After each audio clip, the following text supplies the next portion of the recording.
16 साल 17 साल की उम्र में मैंने तकरीर की थी मऊनाथ भंजन की सरजमीन पर जब मैं पढ़ता था। और जब मैं 18 साल का हुआ, 2 महीने कम थे, 17 साल 10 महीने का जब मैं था तो मेरी दूसरी तकरीर बॉम्बे के अंदर बांद्रा में बाल ठाकुरे के खिलाफ हुई थी। और उस वक्त मैं सबसे पहले अरेस्ट हुआ था, गिरफ्तार हुआ था, लेकिन नाबालिग होने की वजह से जल्दी से छोड़ दिया गया था कि अभी 18 साल का नहीं हुआ है। 18 साल की जिंदगी से लेकर 28 साल मेरे पूरे हो चुके हैं तकरीरें करते हुए। अब 28 और 18 जोड़कर कैलकुलेट कर लो, 46 साल की लगभग ये उम्र मेरी। 18 साल की के जमाने से तकरीर करते करते 28 साल हो गए। लेकिन मैं आपको बताऊं, 28 साल पहले भी आप जिस तरीके से बेअदबी और बेहूदगी के साथ ये जलसा सुनते थे, आज भी 28 साल के बाद आपके अंदर कोई फर्क नहीं पड़ा, कोई तहजीब नहीं आई, कोई इल्म में इजाफा नहीं हुआ।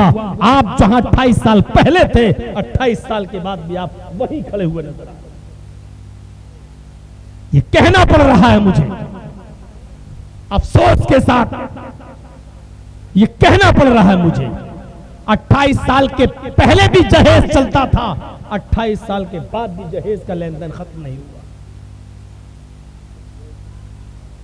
28 साल पहले भी खुराफातों में हम पड़े थे, 28 साल के बाद भी खुराफातों में हम भरे पड़े। 28 साल पहले भी जो जहालत हमारे अंदर थी, 28 साल के बाद भी वो जहालत। मैं आज आपसे कहता हूं कि मुझे हिसाब दो इस 28 साल की जिंदगी का। तकरीबन 20 सालें तो मुझे बिहार में आते हुए हो गई। मुझे 20 साल का हिसाब दो। इस 20 साल में आपने कितना पाया और कितना खोया? आपके अंदर चेंजिंग कितनी आई? आपके अंदर सुधार कितना आया? आपके अंदर क्या चीज तब्दील हुई? हिसाब दो। जिंदा कौमें हिसाब लिया करती हैं और जिंदा लोग हिसाब दिया करते हैं। हिसाब देने में आपको शर्मिंदगी नहीं होनी चाहिए। हजरत उमर फारूक जब मिंबर पर नया कुर्ता पहनकर खड़े हो गए थे और जब खड़ा होकर खुतबा देने लगे तो एक नौजवान उठा और कहने लगा, उमर हम खुतबा नहीं देने देंगे मिंबर पर खड़े होकर, पहले हिसाब दो ये नया कुर्ता कहां से आया तुम्हारे जिस्म पर।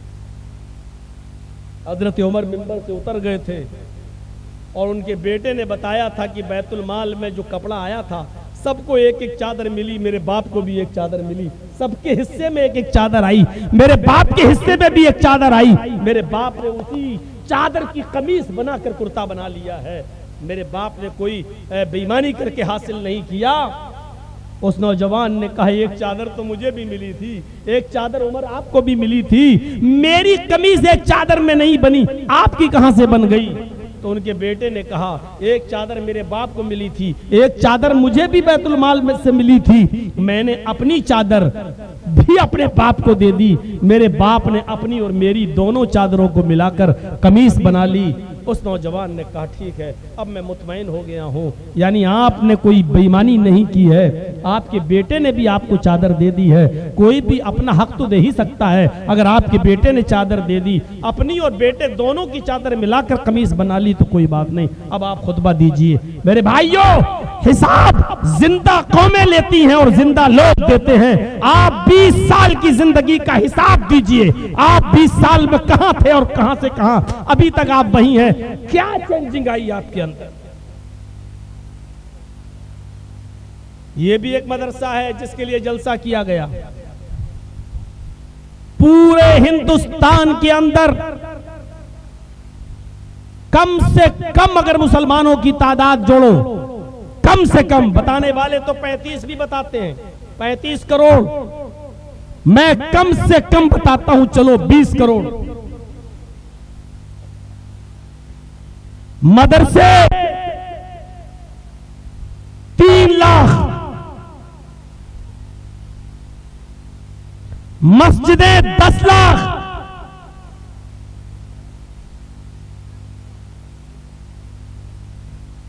उलमा 4-5 लाख से कम नहीं।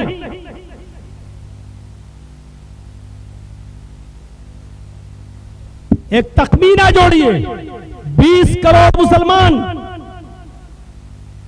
5 लाख मस्जिदें, 1-2 लाख मदरसे, 2-3 लाख उलमा।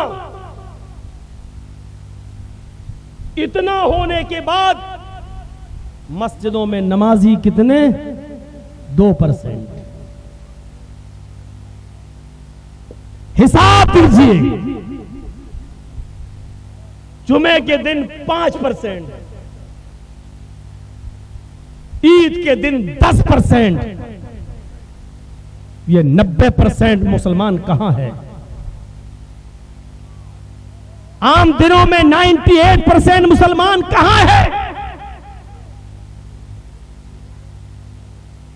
ये 2-2.5-3 लाख मदरसे, इनसे पढ़ने वाले उलमा 5-6-10 लाख की तादाद में, इतने उलमा, इतनी मस्जिदें, इतने खुतबे, इतने जलसे, इतनी तकरीरें और जहेज की भरमार। आज भी एक बाइक और एक मोटरसाइकिल भी नहीं रुक पाई जहेज